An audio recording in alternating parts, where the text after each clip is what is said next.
Halo, assalamualaikum, selamat pagi, selamat berjumpa kembali di my channel Simulasi CAT Official. Pada hari ini kita akan melanjutkan pembahasan kita untuk formasi kebidanan. Baiklah, langsung saja kita akan mulai pembahasan soal kebidanan. Nomor 1, menunjang percepatan penurunan angka kematian ibu atau AKI dan angka kematian bayi atau AKB di Indonesia melalui upaya pemberdayaan masyarakat merupakan tujuan umum dari A. Imunisasi, B. Posyandu, C. Penyuluhan kesehatan reproduksi, D. Penyuluhan KB, E. Semua jawaban benar. Jadi jawabannya adalah B. Posyandu. Tujuan umum dari posyandu adalah menunjang percepatan penurunan angka kematian ibu atau AKI dan angka kematian bayi atau AKB di Indonesia melalui upaya pemberdayaan masyarakat. Kita lanjut soal selanjutnya. Seorang ibu hamil usia kehamilan 28 minggu telah dilakukan palpasi Leopard 1 sampai Leopard 4. Kemudian ibu tiba-tiba merasakan tidak nyaman pada perutnya. Pada saat dikaji dan dilakukan palpasi, teraba kontraksi rahim dan ibu diminta untuk relaksasi napas dalam dan beristirahat. Ketika selesai kontraksi, ibu mengeluhkan kondisi perubahan pada wajahnya, terutama pada pipi, terdapat bercak kehitaman yang semakin gelap dan banyak. Apakah perubahan yang terjadi pada wajah ibu tersebut? A. Striae lipid, B. Striae albican, C. Linea nigra, D. Linea alba, E. Kloasma. Jadi ibunya mengeluh ada bercak kehitaman di muka. Jawabannya adalah kloasma. Kita lihat pembahasannya.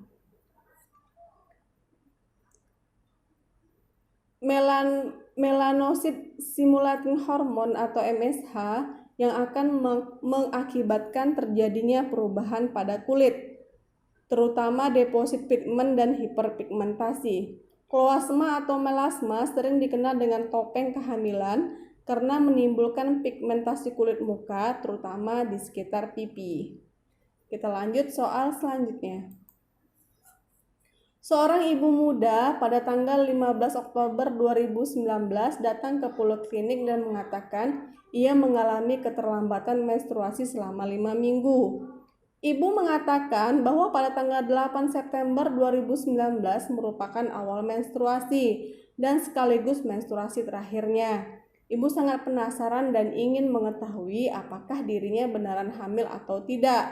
Apakah yang akan Anda lakukan pada ibu tersebut? A. Menyampaikan kepada ibu menunggu 1 bulan lagi untuk melihat tanda dan gejala lain yang muncul. B. Menyarankan melakukan screening terhadap kemungkinan adanya gangguan reproduksi. C. Memintanya untuk melakukan pemeriksaan kehamilan melalui sampel urin. D. Menganjurkan ibu untuk memeriksakan kehamilan melalui sampel darah. E. Melakukan pemeriksaan kehamilan melalui pemeriksaan USG. Jadi jawabannya adalah C. Memintanya untuk melakukan pemeriksaan kehamilan melalui sampel urin. Setelah implantasi atau perlengketan hasil konsepsi di dinding rahim, kadar HCG human chorionic gonadotropin meningkat. HCG dapat dideteksi di dalam urin ibu sekitar waktu pertama tidak terjadi menstruasi atau 2 minggu setelah ovulasi. Dan selain itu tidak membutuhkan waktu lama dan biaya yang murah. Kita lanjut soal selanjutnya. Seorang wanita dengan usia 29 tahun, usia kehamilan 29 minggu datang ke Poli KIA untuk konsultasi kehamilan.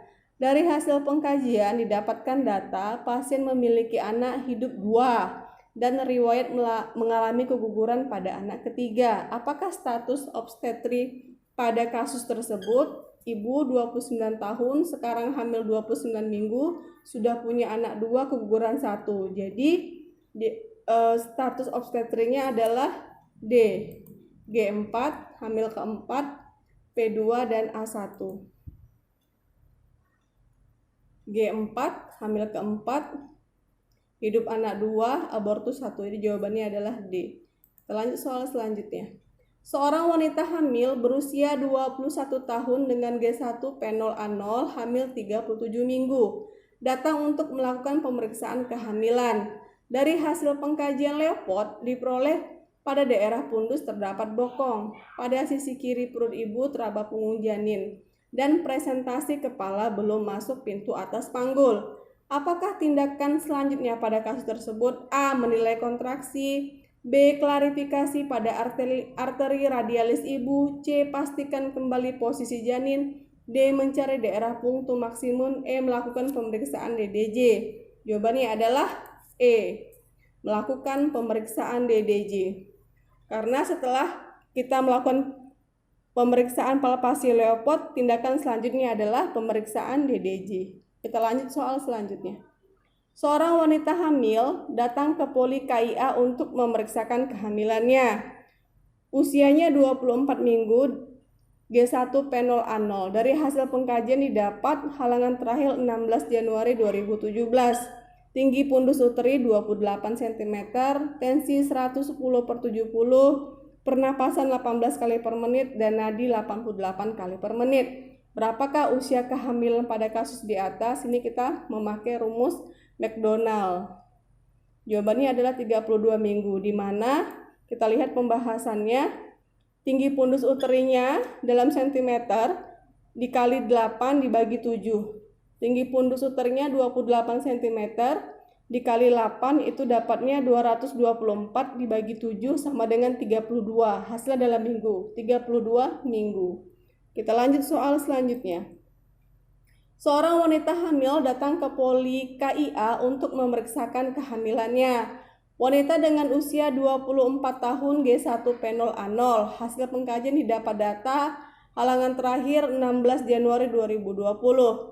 Hasil pemeriksaan TTP tekanan darah 110/70, pernapasan 18 kali per menit, nadi 84 kali per menit. Kapankah tafsiran persalen pada kasus di atas? Kita lihat halangan terakhirnya 16 Januari. Berarti 16 ditambah 7 hari tambah 7, bulan kurang 3, tahun tambah 1. Jadi didapat adalah D, 23 Oktober 2020. 16 ditambah 7, Januari, bulan dikurang 3, tahun ditambah 1. Berarti, ini ada ralat sedikit ya, berarti 23 Oktober 2020. Kita lanjut soal selanjutnya. Seorang perempuan berusia 25 tahun datang ke IGD rumah sakit dengan keluhan perdarahan pada awal kehamilan. Hasil pengkajian didapat pasien mengeluh sakit kepala, lemas, dan pucat.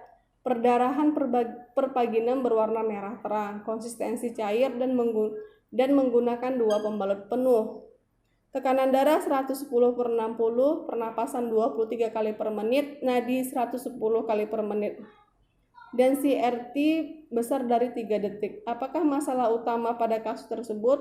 A. Kurangnya volume syarian dan elektrolit, B. Risiko injuri fetal, C. Risiko injuri maternal, D. Gangguan keseimbangan cairan, E. Gangguan perfusi jaringan. Jawabannya adalah E. Kita lihat pembahasannya. Gangguan perfusi jaringan terjadi karena sirkulasi darah ke uteroplasenta menurun. Karena di sini ibu mengalami perdarahan perpaginam. Jadi masalahnya adalah terjadi gangguan perfusi jaringan. Kita lanjut soal selanjutnya. Data penduduk di suatu desa menunjukkan 30% penduduk adalah remaja, 12% remaja bersekolah, sisanya ada yang bekerja dan ada sebagian besar menjadi pengangguran. Angka kenakalan remaja terakhir ini meningkat dari narkoba dan pencurian. 15% remaja setelah tamat SMP langsung menikah. 12% dari remaja yang menikah mengalami masalah pada kehamilan yaitu abortus.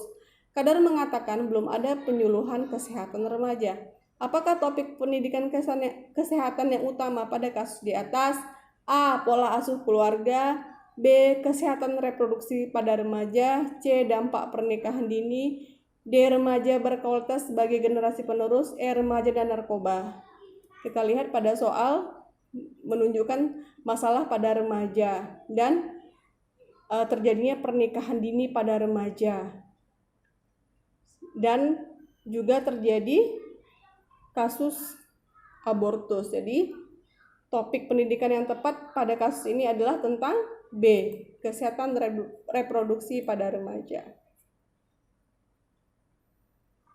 Kita lanjut soal selanjutnya. Seorang perempuan dengan hamil anak kedua, keguguran sekali, hamil 28 minggu, mengeluh keluar darah per pagi tanpa ada rasa nyeri. Suhu 36,8 derajat Celcius, nadi 80 kali per menit, tekanan darah 120/70, pernapasan 20 kali per menit.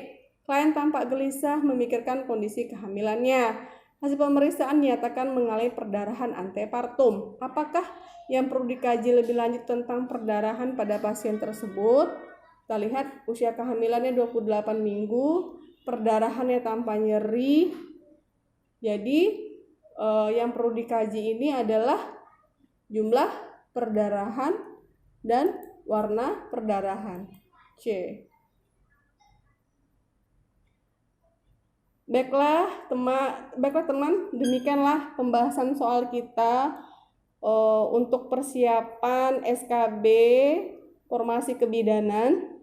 Terima kasih sudah menyaksikan, dan jangan lupa untuk teman-teman biar tidak ketinggalan untuk video selanjutnya, jangan lupa subscribe ya.